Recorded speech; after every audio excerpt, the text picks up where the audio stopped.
Alright, good morning guys. Sorry I haven't made a video in a while. I've been pretty busy with a lot of stuff. But in the future I'm going to do a recap video to show everything that I had to do for this phase of the car and everything that I needed to do to get this one done. But today we're primarily just going to be working on the thrust angle of the car. So just to show you a few things, I actually ended up switching the tie here to zip ties instead of the rubber bands. I obviously already cut it off because I'm going to be taking off the bumper in order to jack the car up. But the zip ties are a lot stronger. They hold the bumper in place and they don't break. The rubber bands were starting to stretch and snap whenever I hit the bumper on the ground. And then also, if you ever park your car outside in the sun really dry rots the hell out of the rubber bands, and then that just makes them break easier.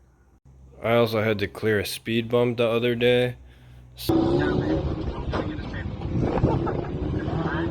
So the bottom of the side skirt is still perfectly fine because of the bolts and the rivet nuts that I'm using on the bottom. As you can see, it's still super in place, super strong, but unfortunately I ended up breaking one of these side clips. So the clip itself is fine, but I think the plastic guide within the side skirt where the clip connects to is broken. So not sure if I'm gonna fix that or just keep it. I don't know, I don't really care. But the main thing to take away here is that the side skirt is not broken and hanging off. It's just popping out on the side a little bit, but the bolts are still on the bottom to hold it in place. The car also has a slight reverse rake, so that means the front is actually a little bit higher than the rear. If you have normal rake, then the front is lower than the rear, but in this case it's reversed.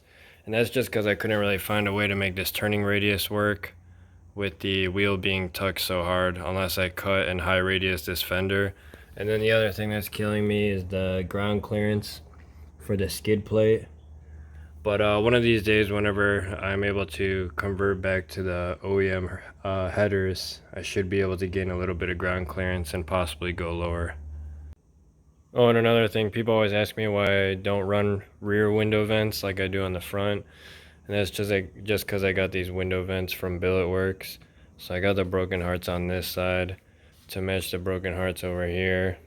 And then on the driver's side, I have the full hearts and then the full heart window vents over here. And make Hawaii static again. Alright, so anyways, going back to talking about thrust angle. So I did the alignment on this car, and with the toe plates, I was able to measure that the wheels are parallel. But when I'm driving, the steering wheel is slightly turned to one side in order to drive the car straight. So I think the thrust angle is off, which means the wheels are parallel, but they're slightly pointing off both in one direction. So what we're going to do is toe one side in and toe one side out, and hopefully that'll fix our thrust angle a bit, and then the steering wheel will be straight when we're driving straight. So the steering wheel is turned ever so slightly to the right in order to drive straight, which means if the steering wheel was straight, the car would pull to the left.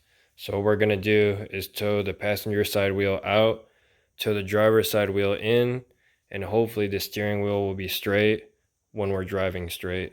Alright, people are also still asking me how I keep my bumper on and how I take it off. So literally, I got the gasket thing. I used the 3 pop clips on the top. I don't use any of the bolts. And then on the side, I just rely on the quick releases here and here. The button one actually broke on me, so it kind of helps hold the bumper in place, but it doesn't actually latch. And then of course I got the rubber band ones, which I now use zip ties on. And there's absolutely nothing else on the side. There's no fender bracket underneath there, and there's nothing on the bottom. Even that little plastic shelf that used to be in there, I took that out. So it's literally just those 3 and then the things on the side. Alright, so we're only going to be jacking up the front of the car because we only need to fix the front wheels as far as I know. I'm still getting questions on how I jack the car up. So I use this tow hook that's connected and welded to the frame rail there. That's how I jack the front of the car up. So this spot is super tough, super sturdy. That's what they use to pull the rally cars out of the ditches when they crash, and I pretty much rally this car on a daily basis, so I'm pretty sure I know what I'm talking about. And then to adjust the toe in the front, we're going to be messing with the outer tie rods, so that's that portion right there. A couple guys complained that in my alignment video, I didn't show how to adjust the toe in the front. I thought it was pretty self-explanatory, but I'm going to show you a closer look at that once we get the car up in the air.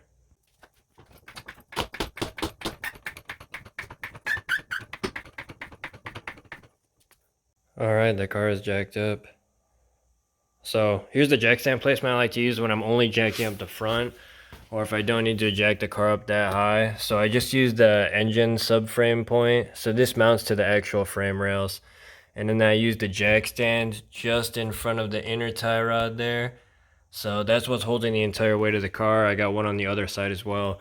Now, if you still have that plastic undershield stuff, this spot will be kind of hard to get to. And also, if you still have the front sway bar, it may be kind of hard to get to, but I've definitely still used it on cars with those. So that's just incentive for you to get rid of that plastic undershield. I mean, if you still have that stuff anyway, your car is probably not even low, so you should definitely get that out. But also, my car is not even low either, so don't get angry at me. Alright, so here we are on the outer tie rod end. So we got our jam nuts here and here. If you're adjusting toe on the OEM tie rod, you will not have this portion. You will only have this portion to adjust. So this inner tie rod actually spins freely. So after you break that jam nut loose, all you have to do is put a wrench here and twist this either clockwise or counterclockwise in order to adjust the toe. Now this is a regular threaded rod, so the threads are going to operate normally just as you expect. If you have the Racer X, this rod is going to be reverse threaded so that you can use this portion of the tie rod as a turnbuckle. So now we have both jam nuts broken loose. We're going to turn this.